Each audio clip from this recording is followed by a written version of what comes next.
My name is Nick Brand. I'm the Director of Corporate Programs at the Chicago Council on Global Affairs, and thank you all for joining us this evening. I'd like to take this opportunity to welcome George Friedman to the Chicago Council. I believe it's his first time here, so thank you so much for being with us. No place is really pacific for very long. I mean, neither the United States, we have constant wars, okay? Europe will, I suspect, not return to the 31 years, but it will return to humanity. They will have their wars, they will have their peace, they will live their lives. It will not be 100 million dead, but the idea of the European exceptionalism, I think, is the one suffering the first death. There will be conflict. There was conflict in Yugoslavia, and there's certainly conflict now in Ukraine. As to the relationship to the United States, we no longer have a relationship with Europe. We have a relationship with Romania, we have a relationship with France. There is no Europe to have a relationship with. Yes, the gentleman in the fourth row over here. Excuse me. By the way, I'm a subscriber. Thank Is Islamic extremism really the major threat to the United States, and will it die on its own, or will it keep growing? It is a problem to the United States. It is not an existential threat. It has to be dealt with, but it has to be dealt with proportionately. We have other foreign policy interests. So, the primordial interest of the United States, over which for a century we have fought wars, the First, Second Cold War, has been the relationship between Germany and Russia, because united they are the only force that could threaten us, and to make sure that that doesn't happen. If you're a Ukrainian, is essentially reach out to the only country that will help you, which is the United States. Last week, 10 days ago, General Hodges, Commander U.S. Army Europe, visited Ukraine. He announced that U.S. trainers would now officially be coming, not just unofficially coming. He actually pinned medals on Ukrainian fighters, which by protocol of the military is not the way. Foreigners don't get to pin on, medals, but he did, showing that this was his army. He then left and in the Baltics announced that the United States would be pre-positioning armor, artillery, and other equipment in the Baltics, Poland, Romania, and Bulgaria, which is a very interesting point. So the United States, and now yesterday the United States announced that it would be sending weapons. Tonight, of course, they denied it, but they are. The weapons will go. In all of this, the United States has acted outside the context of NATO. Because NATO has to have a 100% vote. Any one country can veto anything. And the Turks will veto it just for giggles. The point is that the United States is prepared to create a cordon sanitaire around Russia. Russia knows it. Russia believes that the United States intends to break the Russian Federation. I think that, as Peter Lorre put it, we don't want to kill you, we just want to hurt you a little bit. Either way, we are back at the old game. And if you go ask a Pole or a Hungarian or a Romanian, they live in a totally different universe from a German. And they live in a totally different universe from a Spaniard. So there is no commonality in Europe. But if I were a Ukrainian, I would do exactly what they're doing. Try to draw the Americans in. All right, next question, please. The United States has a fundamental interest. It controls all the oceans of the world. No power has ever done that. Because of that, we get to invade people and they don't get to invade us. It's a very nice thing. Maintaining control of the sea and control of space is the foundation of our power. The best way to defeat an enemy fleet is to not let it be built. The way the British managed to make certain that no European power could build a fleet was to make sure the Europeans were at each other's throats. The policy that I would recommend is the one that Ronald Reagan adopted toward Iran and Iraq. He funded both sides so they would fight each other and not fight us. This was cynical. It was certainly not moral. It worked. And this is the point. The United States cannot occupy Eurasia. The moment the first boot sets the ground, the demographic differential is we are totally outnumbered. We can defeat an army. We cannot occupy Iraq. The idea that 130,000 men would occupy a country of 25 million, well, the ratio in New York of cops to citizens was greater than we had deployed in Iraq. So we don't have the ability to go across, but we do have the ability to, first, support various contending powers so they concentrate in themselves with political support, some economic support, military support, advisors, and in extremis, do what we did in Japan, in Vietnam, in Iraq, and in Afghanistan, spoiling attacks. The spoiling attack is not intended to defeat the enemy. It's intended to throw him off balance. What we did in each of these wars, in Afghanistan, for example, is we threw Al-Qaeda off balance.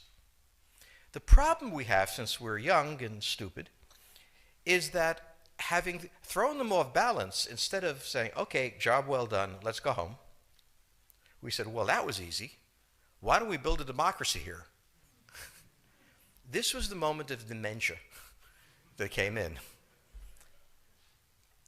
The answer, therefore, is the United States cannot constantly be intervening throughout Eurasia. It must be selectively intervening and very rarely. That is the extreme moment. We cannot, as the first step, send American troops. And when we send American troops, we have to clearly understand what the mission is, limit it to that, and not develop all sorts of psychotic fantasies. So hopefully we've learned that this time. It takes a while for kids to learn lessons. But I think you're absolutely right. We cannot, as an empire, do that. Britain didn't occupy India. It took various Indian states and turned them against each other and provided some British officers for an Indian army. The Romans did not send vast armies out there. It placed kings like, various kings it created under the emperor, and those kings were responsible for maintaining the peace. Pontius Pilate was an example. So empires that are directly governed by the empire, like the Nazi Empire, fail. No one has that much power. You have to have a level of cleverness. However, our problem is not yet that.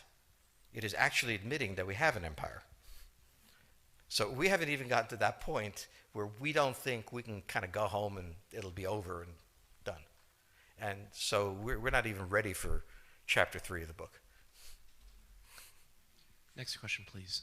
Yes, the gentleman right here in the fourth row.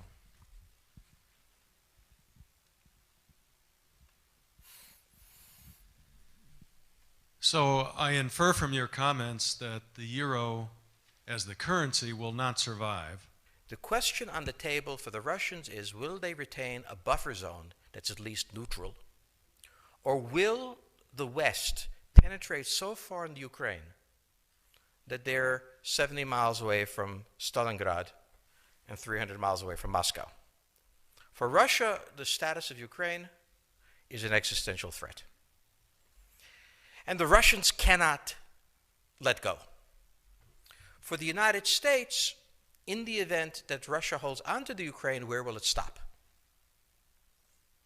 Therefore, it's not an accident that General Hodges, who's been appointed to be blamed for all of this, is talking about prepositioning troops in Romania, Bulgaria, Poland, and the Baltics. This is the intermarium, from the Black Sea to the Baltic, that Pilsudski dreamt of. This is the solution for the United States.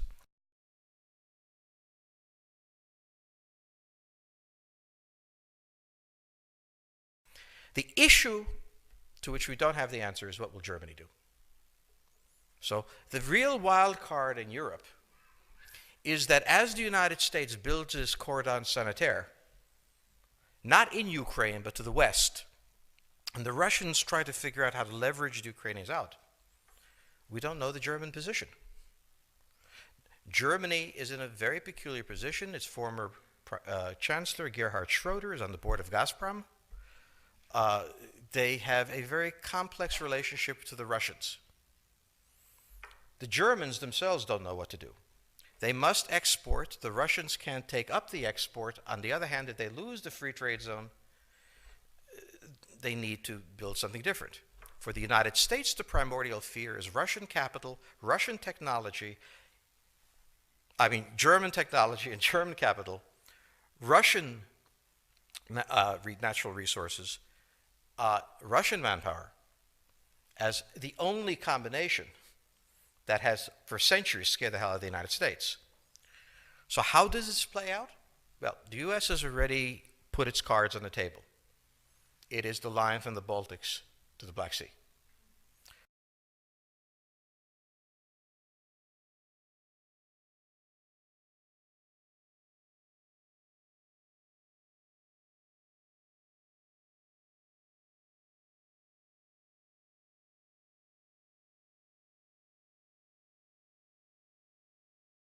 For the Russians, their cards have always been on the table. They must have at least a neutral Ukraine, not a pro-Western Ukraine. Belarus is another question. Now, whoever can tell me what the Germans are going to do is going to tell me about the next 20 years of history. But unfortunately, the Germans haven't made up their mind. And this is the problem of Germany always. Enormously economically powerful, geopolitically very fragile, and never quite knowing how to reconcile the two. Ever since 1871, this has been the German question, the question of Europe. Think about the German question, because now it's coming up again. That's the next question that we have to address. And we don't know how to address it. We don't know what they're going to do. And unfortunately, that's all we have time for this evening.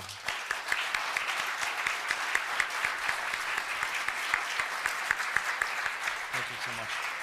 Thank you so much, George Friedman. He'll be signing copies of his book in the rear of the room. Thank you as well to the Chicago Club for co-sponsoring this evening. Good night.